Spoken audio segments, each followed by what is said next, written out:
A cave lion rib from Germany has a spear wound in it, and a Neanderthal probably put it there by getting close enough to shove wood through bone 48,000 years ago.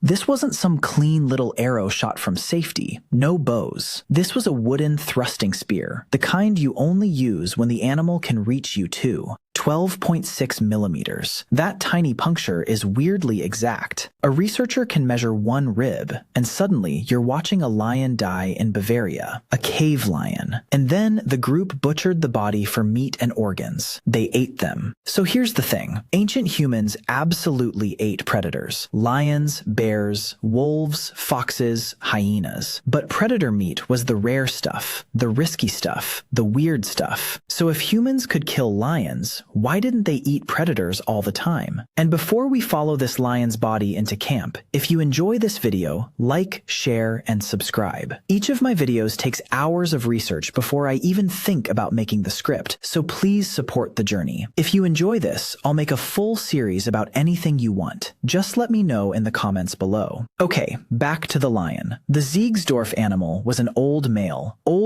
with teeth worn down hard from a long life, which matters because this probably wasn't some heroic duel against the strongest cat in Europe. It may have been an opportunity. Old, weak, close. That's how smart hunters survive. They don't make dinner harder than it has to be. Easy beats impressive. And the record keeps doing this. At Gran Dolina in Spain, roughly 300,000 years ago, humans butchered an extinct lion. Researchers literally called it the hunted hunter. So predator eating wasn't some late weird habit. It goes deep. And it wasn't only lions. At El Mirador Cave in Spain, small carnivores show up in the leftovers.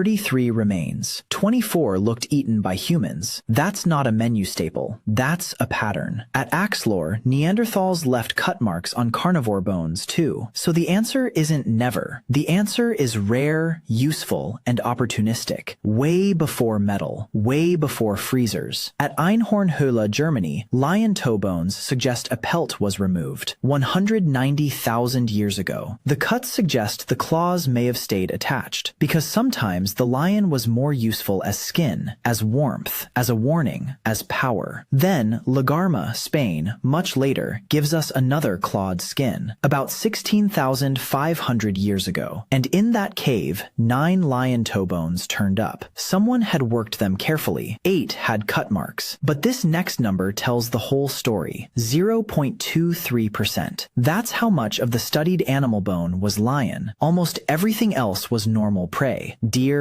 horses, bison, reindeer. The boring answer is usually the real one. Herbivores paid better, and everybody knew it. A predator is meat made out of meat. Plants feed the herds feed the lions, and every step leaks energy. Ecologists often simplify it like this. About 10% moves up a level, so a landscape can hold lots of deer and only a few lions. Predators are the tiny, expensive slice. A hungry hunter doesn't need drama. They need calories that don't bite back. Good deal? Modern foraging data says the same thing. One review pulled 85 studies, almost 800,000 kill records, and the pattern still comes back to returns. Big enough to matter, safe enough to try. A reindeer is findable. A bison is huge. A lion can ruin the rest of your life. No, seriously. Ancient humans were apex predators, but they weren't reckless. The smart version is old or trapped, or sleeping, already dead. That's why bears could make more sense in dens. But lions don't hibernate, which is deeply unfair. No easy nap. And even when meat is safe, protein isn't enough. Humans needed fat. Fat mattered. Lean meat can become a problem fast if there's nothing else. That's why people cracked bones for marrow, split bone, hidden food, and they smashed spongy bone for grease. A fat herd animal gave the whole camp more to work with. Better return. Then there's the bad meat problem. Predator meat isn't magical poison, not poison, but carnivores and omnivores can carry nasty parasites. Trichinella is the big scary one. Trichinella. Modern outbreaks still happen from bear meat, even with freezers and thermometers. CDC reports from recent years are brutal. Bear meat keeps showing up in outbreaks. 35 probable and confirmed cases in one recent stretch. And some trichinella can survive freezing. Now move that problem back to an Ice Age fire, where the outside chars and the inside might stay undercooked. Wait, it gets worse. Some predator organs really can hurt you. Liver warning. Polar bear liver can carry absurd vitamin A levels. 1 gram can push past the adult daily upper limit. The muscle might feed you. The liver might poison you. So, yeah,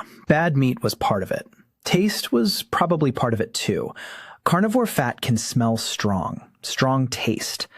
But humans eat all kinds of foods outsiders hate. Rotten, fermented, smoky. So taste alone doesn't explain the pattern. Here's the genuinely insane twist. Neanderthals can look chemically like top carnivores. Top carnivores. But that doesn't mean they were eating lions all day.